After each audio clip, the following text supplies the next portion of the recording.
অণুবীক্ষণ যন্ত্র। গ্যালিলিও গ্যালিলাই প্রথম সরল মাইক্রোস্কোপ আবিষ্কার করে পতঙ্গের চোখ পর্যবেক্ষণ করেন। জটিল মাইক্রোস্কোপের আবিষ্কর্তা হলেন রবার্ট হুক।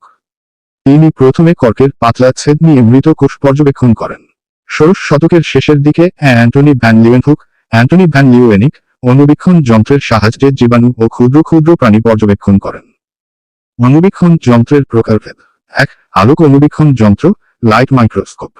এই ধরনের অণুবীক্ষণ যন্ত্রে দৃশ্যমান আলো ব্যবহার করে কোনো বস্তুর বর্ধিত প্রতিচ্ছবি দেখা হয়। আলোক অণুবীক্ষণ যন্ত্র দুই প্রকারের হয়: সরল অণুবীক্ষণ যন্ত্র এবং জৈবিক অণুবীক্ষণ যন্ত্র। 2. ইলেকট্রন অণুবীক্ষণ যন্ত্র, ইলেকট্রন মাইক্রোস্কোপ। প্রকারভেদ। টাইপস।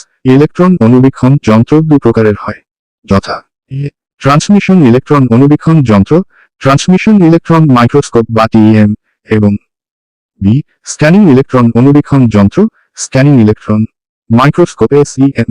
ভালো লাগলে সাবস্ক্রাইব ও লাইক ও শেয়ার অবশ্যই করবে। আসুন এবার জেনে নেওয়া যাক বিভিন্ন মাইক্রোস্কোপের কাজ। 1. আলোক মাইক্রোস্কোপের ব্যবহার। হালকা মাইক্রোস্কোপ একটি বস্তুর সূক্ষ্ম বিবরণ কল্পনা করার জন্য একটি যন্ত্র। এটি কাচের লেন্সগুলির একটি সিরিজ ব্যবহারের মাধ্যমে একটি বিবর্ধিত চিত্র তৈরি করে, যা প্রথমে একটি বস্তুর উপর বা এর মধ্য দিয়ে আলোর রশ্মিকে ফোকাস করে এবং তৈরি করা চিত্রটিকে বড় করার জন্য উত্তল অবজেক্টিভ লেন্সগুলিকে ফোকাস করে। 2.